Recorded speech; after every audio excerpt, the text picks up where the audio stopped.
শ্রীতমাকে সেখানে গুলিবিদ্ধ করে এবার শ্রীতমার লাশের সামনে শ্রীতমার রক্ত দিয়েই এবার তৃষা সিঁড়িতে সিঁদুর পরাতে জোর জবরদস্তি করলো আয়ুষের উপরে স্যাম। হ্যাঁ বন্ধুরা, ভিডিও তো লাইকটি দেখতে থাকুন। যে মুহূর্তে কিনা এক পর্যায়ে সমস্ত লোকের আতঙ্কিত হয়ে পড়ে এবং এদিক ওদিকে বিয়ে বাড়িতে সমস্ত গেস্টরা ছোটাছুটি করতে থাকে, ঠিক সেই সময় এক পর্যায়ে আয়ুষ যখন কিনা বলতে থাকে যে স্যাম তুমি রেগে এরকম করে একজন মানুষকে মেরে ফেলতে পারলে তুমি এতটা পাষণ্ড কী করে হতে পারো বলো তো। ঠিক সেই সময় স্যাম যখন কিনা বলতে থাকে যে এই আয়ুষ্মান গাঙ্গুলি খবরদার আমাকে পাষণ্ড বলে আর যাই হোক না কেন আমাকে কোনো মতেই কিন্তু তুমি আজকে দমাতে পারবে না। এই সমস্ত কিছু যা কিছু হয়েছে, এই মেয়ের প্রাণ গিয়েছে শুধুমাত্র তোমার জন্য। তুমি দু নৌকা পা দিয়ে চলার চেষ্টা করেছো, তোমার এত বড় আস্পর্ধা হয় কী করে, যেখানে তোমাকে আমি স্পষ্ট করে বলে দিয়েছি যে তোমার জীবনে অন্য কোনো মেয়ের কোনো ঠাঁই হবে না। তোমার জীবনে যদি কেউ থাকে সেটা হবে একমাত্র আমার বোন। আমার বোনের স্বপ্ন উজাড় করে দিয়ে তুমি কি ভেবেছো যে তুমি নতুন জীবন শুরু করবে এবং এই শ্রীতমাকে নিয়ে তুমি রীতিমতো দিব্যি সুখে ঘর সংসার করবে, ওদিকে আমার বোনটা দরজা লাগিয়ে কান্নাকাটি করবে, সেই সমস্ত কিছু আমি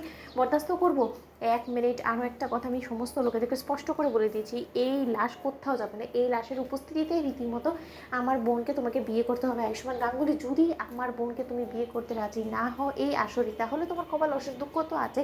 তার পাশাপাশি এই মেয়েটাকে এখন যে দেখতে পাচ্ছে না ওরা, ওর বাবা মা রীতিমতো ওর শেষকৃত্য অবধি সম্পন্ন করতে পারবে না, আমি বলে রাখলাম। ঠিক সেই সময় আয়ুষ যখন বলতে থাকে যে আমি মরে যাবো, কিন্তু তার শর্ত তোমার বোনের মতন পাগলকে আমি অন্তত বিয়ে করবো না। ঠিক সেই সময় এই কথা বলা মাত্র স্যাম যখন কিনা বলতে থাকে যে করবে না তো বিয়ে, তাই তো তাহলে ঠিক আছে, বরঞ্চ এক কাজ করি, এখন তোমার মাকেও শেষ করে দিই, কী বলো? কারণ ইন্দ্রাণী গাঙ্গুলিও তো তোমার রীতিমতো সব থেকে বেশি ভালোবাসার মানুষ, তোমার কাছের মানুষ, এবং তুমি ইন্দ্রাণী গাঙ্গুলিকে ছাড়া তো কিছুই না, তাই না? তাহলে এবার বরঞ্চ তো নেক্সট টার্গেট তোমার মাকে করি, তোমার মাকে শেষ করে দিই, তার পরবর্তীতে কুসুমকে শেষ করে দেবো। এই দুজনকে শেষ করে দিলে তো অন্তত তুমি রেহাই পাবে আমার হাত থেকে। ঠিক আছে তো, ঠিক আছে, তাহলে বরঞ্চ সেটাই করি, কারণ তুমি তো আমার হাত থেকে রেহাই চাও, তাহলে আমার হাত থেকে রেহাইয়ের বিনিময়ে তো তোমাকে তোমার জীবনের সমস্ত দুজন মূল্যবান মানুষকে খোয়াতে হবে চিরকালের জন্য আয়ুষ। ঠিক সেই সময় যখন কিনা স্যাম ইন্দ্রাণী গাঙ্গুলিকে মেরে ফেলার চেষ্টা করতে লাগে, ঠিক সেই সময় আয়ুষ বলতে থাকে যে স্যাম আমি তোমার পায়ে পড়ছি, দয়া করে তুমি ছেড়ে দাও, তুমি একজনকে অলরেডি খুন করে ফেলেছো।